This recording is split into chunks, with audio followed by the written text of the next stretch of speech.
The Journey of Life by Barrie Mahoney.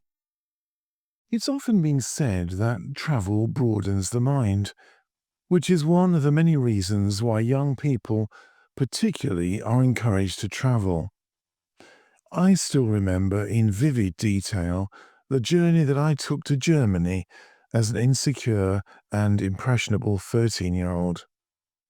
This is one incident from my childhood that I value greatly, and I'll always be grateful to my parents for having the wisdom to encourage and to allow me to participate in what was at that time a new and experimental project designed to encourage post-war unity and understanding.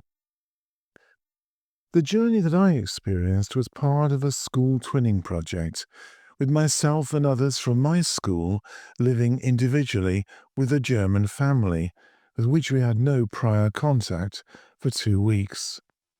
1 year later, the visit was reciprocated in the UK, with our newly acquired German friends staying with us. For many others and me, the result was a huge success, and the friendship that I developed with the German boy, whose home I shared during those 2 weeks, was one that I greatly value and continue to this day through emails and very occasional visits.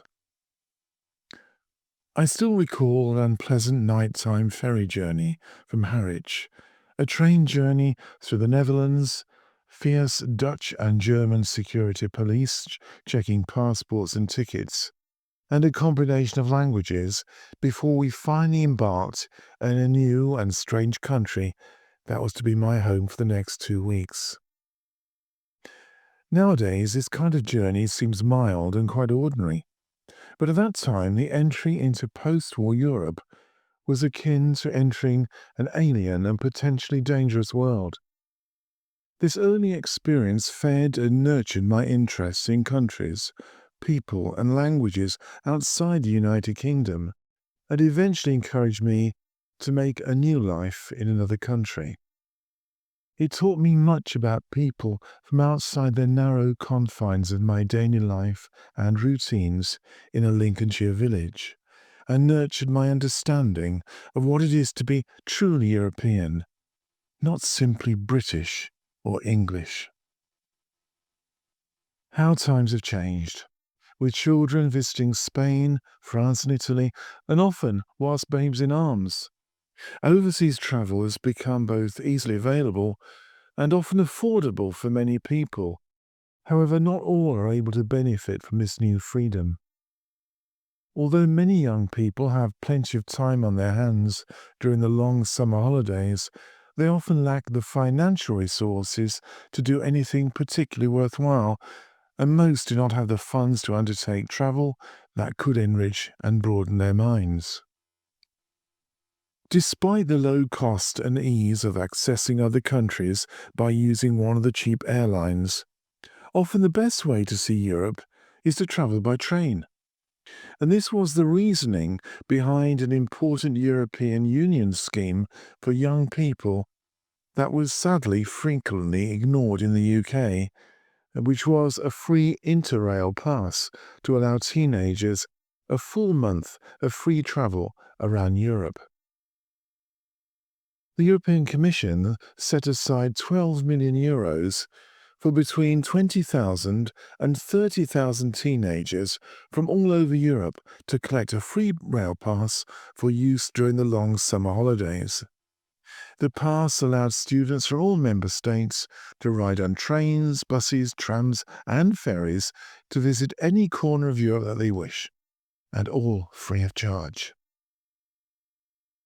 The idea behind the initiative was to encourage young people from all backgrounds to connect with other Europeans to develop a European identity.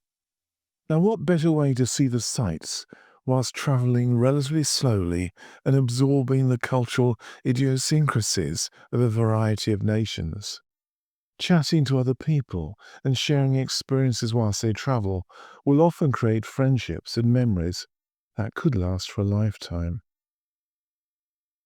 Due to Brexit, this imaginative scheme is no longer available to UK students.